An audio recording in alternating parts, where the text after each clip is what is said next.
कीलक। ओम इस श्री कीलक मंत्र का शिव ऋषि अनुष्टुप छंद श्री महासरस्वती देवता हैं।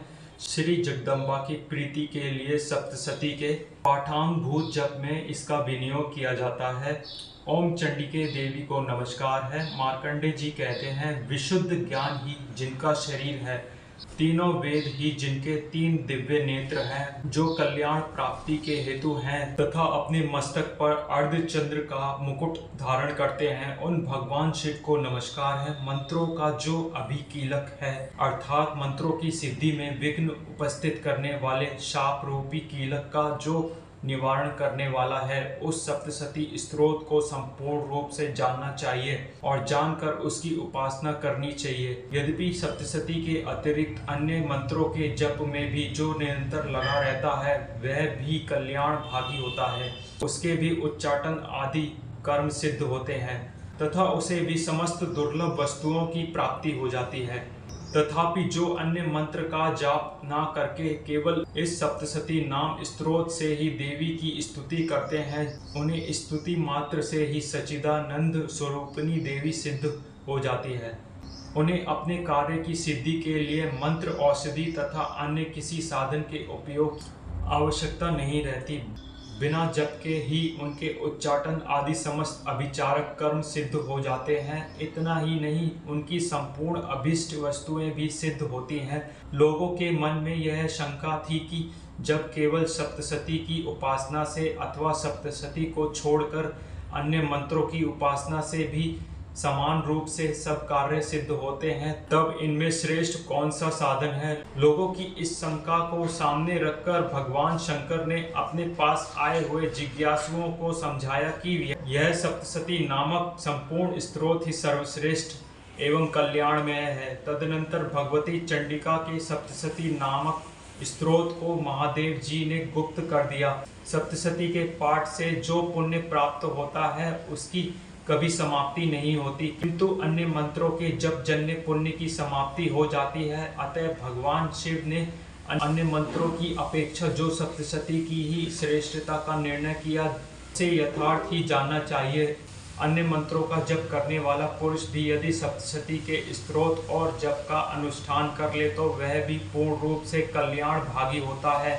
इसमें तनिक भी संदेह नहीं है। जो साधक कृष्ण पक्ष की चतुर्दशी अथवा अष्टमी को एकाग्रचित होकर भगवती की सेवा में अपना सर्वस्व समर्पित कर देता है और फिर उसे प्रसाद रूप से ग्रहण करता है, उसी पर भगवती प्रसन्न होती है, अन्यथा उनकी प्रसन्नता नहीं प्राप्त होती। इस प्रकार सिद्धि के प्रतिबंधक रूप कील के द्वारा महादेव जी ने इस स्तोत्र को कीलित कर रखा है। जो पूर्वोक्त रीति से निष्कीलन करके इस सप्तशती स्तोत्र का प्रतिदिन स्पष्ट उच्चारण पूर्वक पाठ करता है, वह मनुष्य सिद्ध हो जाता है, वही देवी का प्रसाद होता है और वही गंधर्व भी होता है। सर्वत्र विचरते रहने पर भी इस संसार में उसे कहीं भी भय नहीं होता। वह अपमृत्यु के वश में नहीं पड़ता तथा देह त्यागने के अनंतर मोक्ष प्राप्त कर लेता है। अतः कीलन को जानकर उसका परिहार करके ही सप्तशती का पाठ आरंभ करें। जो ऐसा नहीं करता, उसका नाश हो जाता है। इसलिए कीलक और निष्कीलन का ज्ञान प्राप्त करने पर ही यह स्तोत्र निर्दोष होता है और विद्वान पुरुष इस निर्दोष स्तोत्र का ही पाठ आरंभ करते हैं। स्त्रियों में जो कुछ भी सौभाग्य आदि दृष्टि गोचर होता है, वह सब देवी के प्रसाद का ही फल है। अतः इस कल्याण में स्तोत्र का सदा जप करना चाहिए।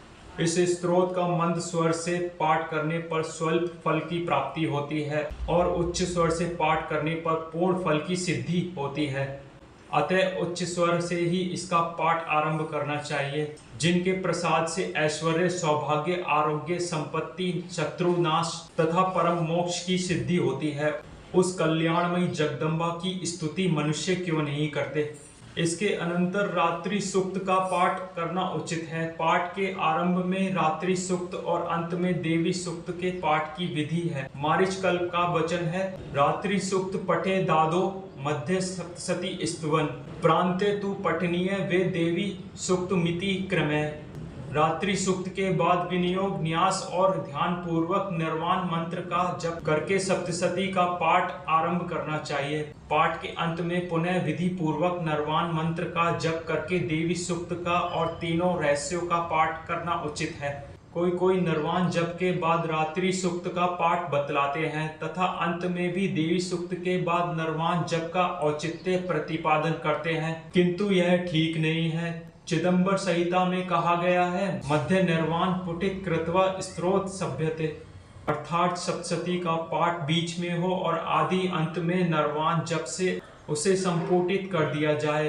डामर तंत्र में यह बात अधिक स्पष्ट कर दी गई है।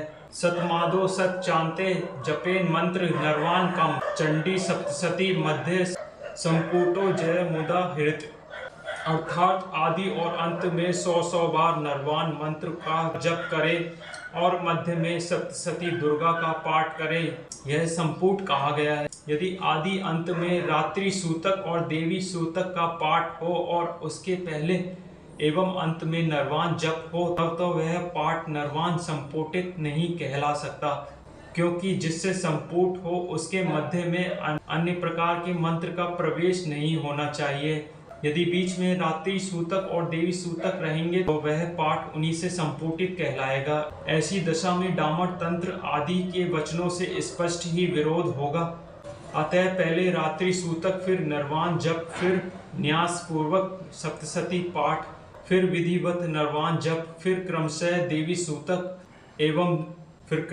देवी सूतक एवं रहस्य त्रय का पाठ, यही क्रम ठीक है। रात्रि सूतक भी दो प्रकार के हैं, वैदिक और तांत्रिक। वैदिक रात्रि सूतक ऋग्वेद की 8 रचाएं हैं और तांत्रिक तो दुर्गा सप्तशती के प्रथम अध्याय में ही है, यहाँ दोनों दिए जाते हैं। रात्रि देवता के प्रतिपादक सूतक को रात्रि सूतक कहते हैं। यह रात्रि दो प्रकार की है, एक जीवरात्रि और दूसरी ईश्वर रात्रि। जीवरात्रि वही है जिसमें प्रतिदिन जगत के साधारण जीवों का व्यवहार लुप्त होता है। दूसरी ईश्वर रात्रि वह है जिसमें ईश्वर के जगद्रूप व्यवहार का लोप होता है। उसी को काल रात्रि या महाप्रलय रात्रि कहते हैं। उस समय केवल ब्रह्म और उनकी माया शक्ति, जिनसे अव्यक्त प्रकृति कहते हैं, शेष रहती है। इसकी अधिष्ठात्री देवी भुवनेश्वरी है। रात्रि सूक्त से उन्हीं का स्तवन होता है।